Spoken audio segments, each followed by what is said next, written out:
लोकतंत्र की जननी कही जाने वाली बिहार की धरती ने इतिहास रच दिया है।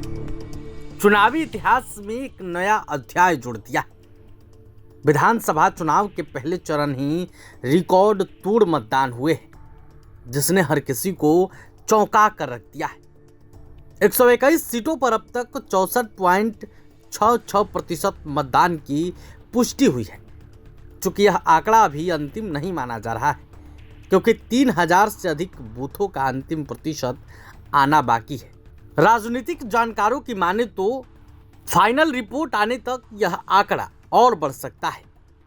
आज़ादी के बाद 1952 के पहले आम चुनाव से लेकर अब तक बिहार में ना तो लोकसभा के किसी चुनाव में और ना ही विधानसभा चुनाव में इतना अधिक वोट प्रतिशत कभी दर्ज किया गया था। ऐसे में इस बार की रिकॉर्ड वोटिंग सिर्फ संख्या नहीं बल्कि कई राजनीतिक संकेत भी अपने अंदर समेटे हुए हैं। हम आपको इस वीडियो में बताएंगे कि आखिर 10% अधिक मतदान के मायने क्या है। पहले चरण में आने वाले 18 जिलों में 3.75 करोड़ मतदाताओं में लगभग 65% लोगों ने अपने मताधिकार का प्रयोग किया है। यह पिछले विधानसभा और लोकसभा दोनों चुनावों से 10% अधिक है। इतना बड़ा उछाल स्वाभाविक रूप से सत्ताधारी एनडीए के मुख्यमंत्री नीतीश कुमार और महागठबंधन के सीएम फेस तेजस्वी यादव दोनों की चिंता बढ़ाता है। अब सवाल ये उठ रहा है कि कहीं वोटिंग प्रतिशत में वृद्धि के पीछे सत्ता विरोधी लहर तो नहीं। चुनावी राजनीति का स्थापित सिद्धांत कहता है कि जब मतदान में अप्रत्याशित वृद्धि होती है तो अक्सर इसके पीछे सत्ता विरोधी लहर की भूमिका होती है। हालांकि इस बार समीकरण इतने सीधे नहीं दिखते। नीतीश कुमार के खिलाफ कोई खुला मुखर या तूफानी विरोध दिखाई नहीं देता। दूसरी तरफ तेजस्वी यादव के हर घर से एक सरकारी नौकरी देने के वादे को लेकर उठे सवालों ने इस पर भी संदेह छोड़ दिया है कि क्या नौकरी का लालच इतनी बड़ी संख्या में लोगों को घरों से बाहर खींच सका। इसके बावजूद यह तथ्य महत्वपूर्ण है कि 2020 के विधानसभा चुनाव में 52 सीटों पर जीत का अंतर 5000 वोट से भी कम था।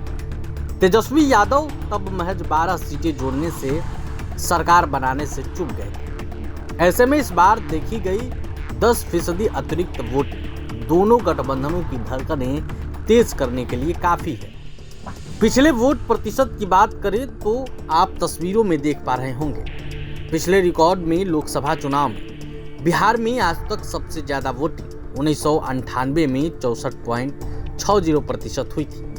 यह वही चुनाव था जो अटल बिहारी वाजपेयी की 13 दिन की सरकार गिरने के बाद हुआ था। विधानसभा चुनावों में अब तक सर्वाधिक मतदान साल 2000 में 62.57% रहा था। यह वह दौर था जब लालू यादव जेल गए थे और बिहार की राजनीतिक उथल-पुथल से गुजर रही थी। इसी चुनाव के परिणाम में नीतीश कुमार पहली बार मुख्यमंत्री बने। हालांकि सिर्फ 7 दिन के भीतर उन्हें इस्तीफा देना पड़ा और राबड़ी देवी एक बार फिर मुख्यमंत्री बन गए। इसी रूप में देखें तो 2024 के लोकसभा चुनाव में बिहार में 56.28% और 2020 के विधानसभा चुनाव में 57.29% मतदान हुआ था। अब सवाल यह है कि क्या बढ़ी हुई वोटिंग सत्ता के समर्थन की निशानी है या सत्ता विरोध का संकेत है। बिहार के इतिहास को देखें तो वोट प्रतिशत और सत्ता परिवर्तन का संबंध हमेशा सीधी रेखा जैसा नहीं रहा। एक दिलचस्प पैटर्न यह है कि जब जब लालू प्रसाद यादव चुनावी मैदान में प्रभावशाली रहे, वोटिंग 60% से ऊपर गई, जैसे 1990 और 1995। वही जब नीतीश कुमार 2005 में पहली बार सत्ता में आए तो सत्ता परिवर्तन केवल 46.5% वोटों में हो गया था।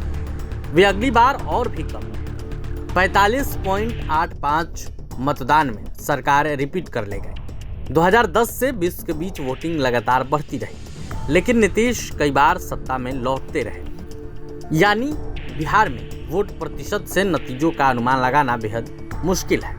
14 तारीख के परिणाम से ही पता चलेगा कि आखिर वोट प्रतिशत बढ़ने का कारण क्या था, किसको फायदा मिला।